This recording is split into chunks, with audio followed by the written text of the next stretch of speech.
All he wanted was a quiet flight and a little leg room. But what he got was a quiet humiliation. Sergeant Thomas Ashton, a 78-year-old retired Marine with a service-connected knee injury, had planned every detail of his flight to Boston. He'd spent extra from his modest retirement savings to reserve aisle seat 15C in the economy comfort section.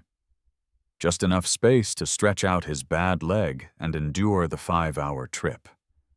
He wasn't asking for luxury, just dignity and the chance to arrive without pain. But minutes before takeoff, a flight attendant approached him with a request. A family had been split up by the booking system, and his seat was the only block of 3 available for them to sit together. Despite calmly explaining his medical need and prepaid reservation, he was offered only one alternative, seat 32B, a cramped middle seat in the back where his leg would have no space at all. No sympathy, no compromise, just a complimentary drink voucher and a growing line of impatient passengers watching it unfold. Tom knew the look. He was being made to feel like the problem. Not wanting to cause trouble, he finally stood, slowly, painfully, and gave up the seat he needed. His dignity left behind in 15C. As he shuffled toward the back of the plane, his heart ached more than his knee, not because of the inconvenience, but because of the quiet, everyday way respect can disappear when no one is watching. The seat may have changed, but the pain that followed was far deeper than the discomfort of a cramped cabin.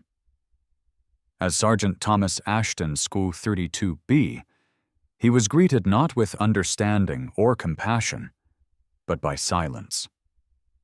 The flight attendant who had pressured him into moving, her tone growing firmer by the minute, offered no apology, no assistance. She had already turned her attention to other tasks, her problem now solved. But for Tom, the solution came at the cost of his dignity and comfort. Seated between a man spilling into his space and a young woman absorbed in her phone, Tom tried to make himself small, a difficult task for a man with a leg that hadn't bent right in 50 years. The aching in his knee began almost immediately. He shifted, adjusted, braced himself, but the pain was inescapable. Still, the physical discomfort wasn't the worst part. It was the way he had been treated, dismissed, spoken over, and ultimately devalued. In his decades of service, Tom had endured worse than a tight seat, but he'd always believed in respect, especially for those who served. He never expected to be elevated above others, but he did expect basic decency. Instead, he was made to feel like an obstacle, a complication in someone else's schedule. His carefully explained medical need had been brushed aside with a beverage coupon, as if that could replace consideration and common sense. He could feel the eyes of passengers as he passed down the aisle earlier, some curious, others indifferent. No one said anything. That silence hurt too. It wasn't just about him. It was about what it symbolized. That service, age, and sacrifice could be set aside the moment they became inconvenient. That kind of disregard leaves a mark deeper than shrapnel. Tom settled in as best he could. His carry-on, once neatly stowed, now jammed awkwardly at his feet. His shoulder brushed constantly by the man beside him, who barely acknowledged his presence. His breathing grew shallower as the discomfort intensified. Yet he said nothing. The Marine in him had learned long ago to endure. But inside, something was unraveling. A deep, familiar frustration, a heavy sense of resignation. Then there was the helplessness. He had spoken up. He had asked for an alternative, even an upgrade, anything that wouldn't make him suffer. But when met with resistance, he did what so many veterans are conditioned to do. He complied, quietly. And in that moment, he wasn't just moved to the back of the plane. He was pushed to the back of priority, of respect, of simple human decency. As the aircraft doors closed and the safety instructions played overhead, Tom closed his eyes, trying to breathe through the pain. The journey ahead would be long, and not just in miles. His granddaughter's graduation, once a bright and hopeful destination, now felt impossibly far away. He wasn't angry in the loud way. He wasn't going to cause a scene. That wasn't his style.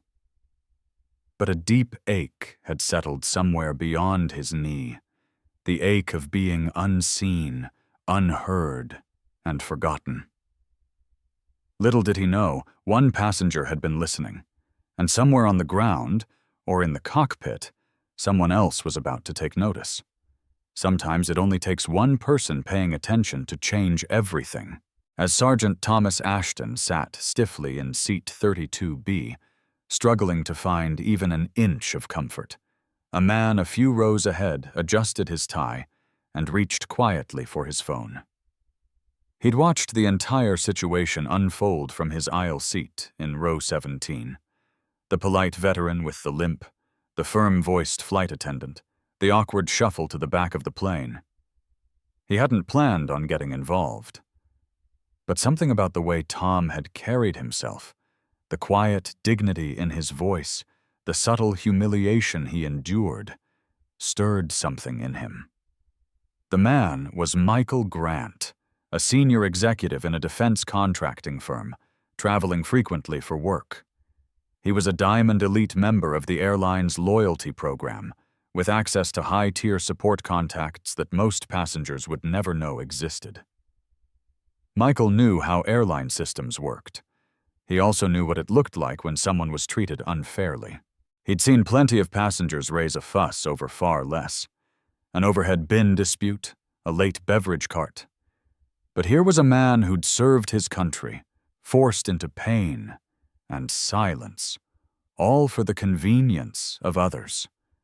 And no one had lifted a finger. So he did. Opening a secure messaging app linked to his elite travel profile, Michael typed a message directly to Transcontinental Airlines' Priority Operations Center, a fast response desk that handled urgent service escalations. He kept it brief but clear. Flight 308, Gate C12.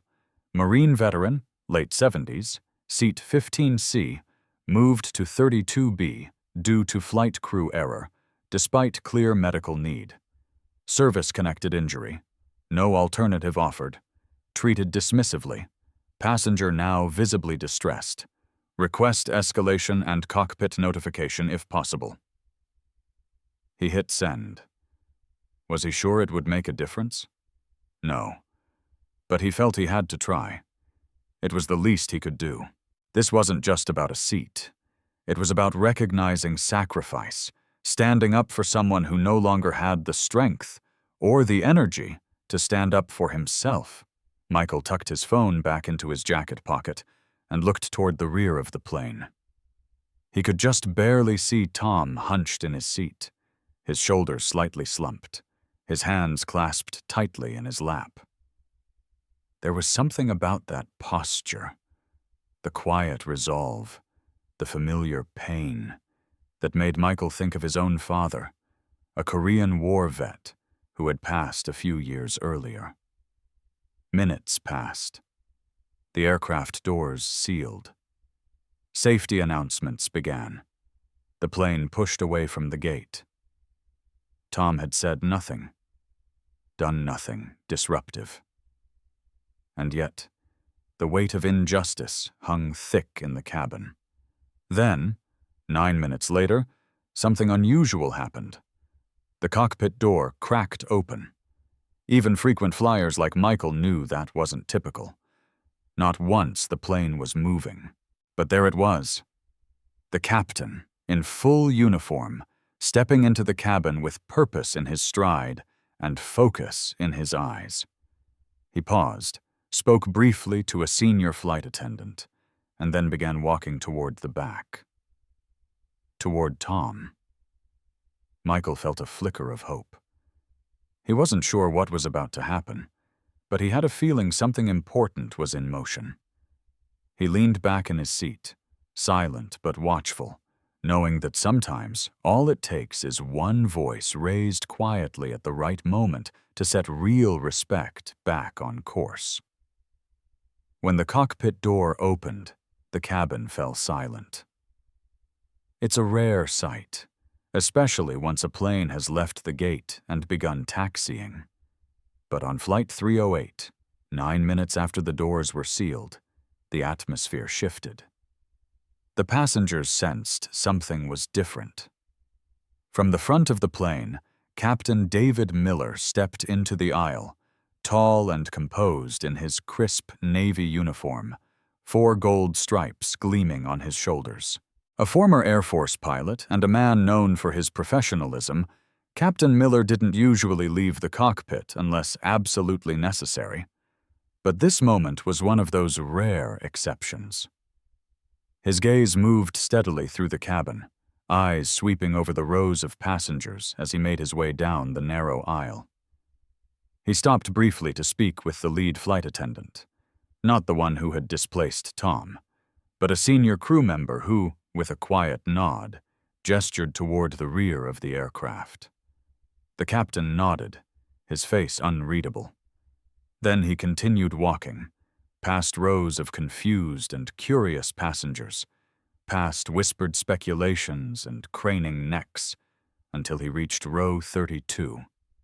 There sat Sergeant Thomas Ashton, shoulders hunched, eyes tired, wedged between 2 indifferent passengers. His pain was evident not just in his posture, but in the quiet resignation that radiated from him. Captain Miller paused in the aisle beside him, taking a moment to study the man who had been moved from his rightful seat. A long second passed, and then, in one swift, unmistakable gesture, Captain Miller stood tall and delivered a formal military salute, straight-backed, precise, and reverent. "Sergeant Thomas Ashton," the captain said, his voice cutting through the ambient hum of engines. "Sir, on behalf of Transcontinental Airlines and as a fellow veteran, please accept my sincere apology for the unacceptable way your seating situation has been handled today." Gasps and murmurs rippled through the cabin. Passengers who had watched Tom's silent suffering now saw him fully, not as a burden, but as a man who had served with honor. The bulky man beside him pulled back, offering space. The young woman beside him glanced up from her phone, suddenly aware. Captain Miller's expression shifted, respectful but firm. "I was alerted by our operations center and a concerned passenger who recognized a gross mistake. Forcing you from your medically necessary prepaid seat was not only inappropriate, it was a failure in our duty to respect those who've served this country." He turned slightly and addressed the cabin more broadly. "This will be corrected." Then, calling out across the rows, "Miss Susan?" The flight attendant who had moved Tom appeared, her face pale. The captain's gaze turned to ice. "Miss Susan, you will personally escort Sergeant Ashton to seat 1A in first class. If that seat is occupied, you will request a volunteer. If no one volunteers, you will inform the passenger currently seated there that the captain of this aircraft requires that seat for a Medal of Honor nominee who was shamefully mistreated." That detail wasn't entirely true. Tom hadn't received the Medal of Honor, but in that moment, it served its purpose. Susan nodded mutely. She offered no protest. Captain Miller looked back at Tom, his tone softening. "Sergeant Ashton, please allow us to begin making this right. You deserve more than an aisle seat. You deserve our gratitude." And with that, he extended a hand, not just in assistance, but in recognition. What began as a moment of quiet injustice turned into a public restoration of honor. As Captain Miller extended his hand, Sergeant Thomas Ashton hesitated for only a moment, startled by the unfolding scene. He had expected nothing more than discomfort for the next 5 hours. Instead, he was now the center of an extraordinary act of respect. Passengers in the nearby rows sat frozen, watching as Tom slowly rose from the cramped middle seat in 32B, aided gently by the captain himself. The pain in his knee was still sharp, but something else was rising in him too, a flicker of dignity, long buried beneath years of silence and sacrifice. With flight attendant Susan walking stiffly ahead, her expression now one of embarrassment and reluctant humility, Tom was guided forward, back down the same aisle he had limped through just minutes before, but this time with heads turning not in pity or annoyance, but in recognition. Several passengers murmured, "Thank you for your service."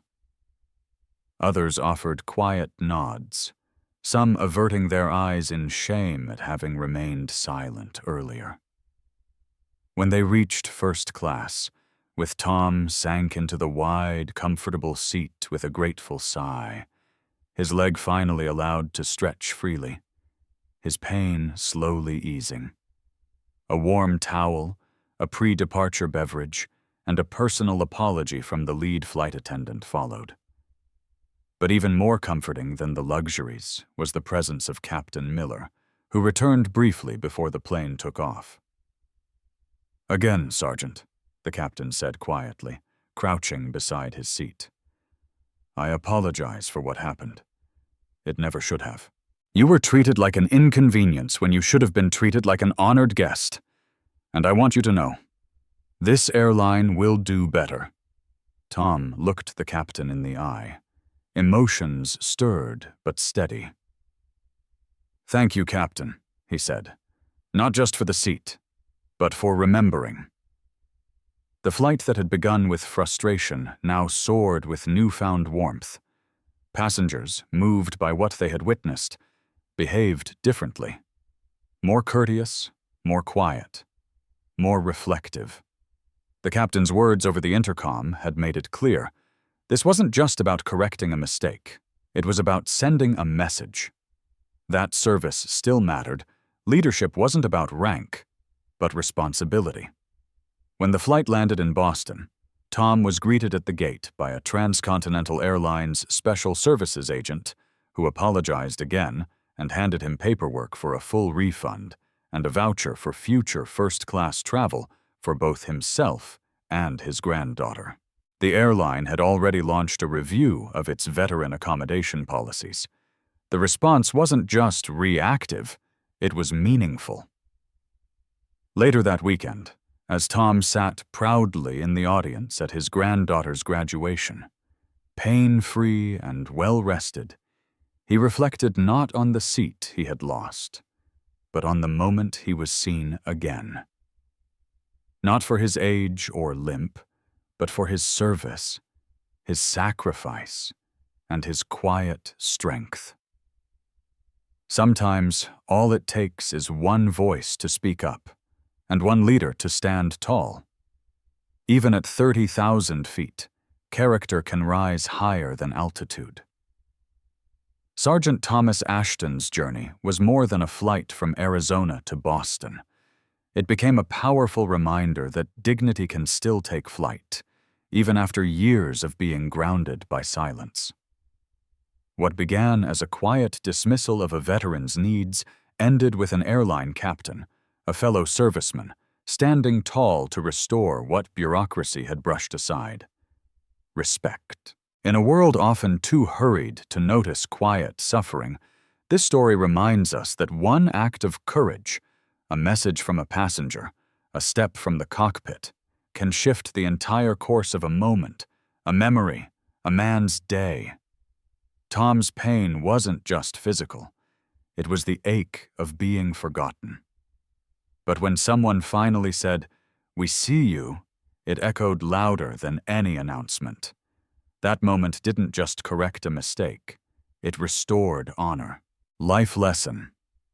In a world that often prioritizes efficiency over empathy, we must never forget that the quietest souls often carry the heaviest burdens.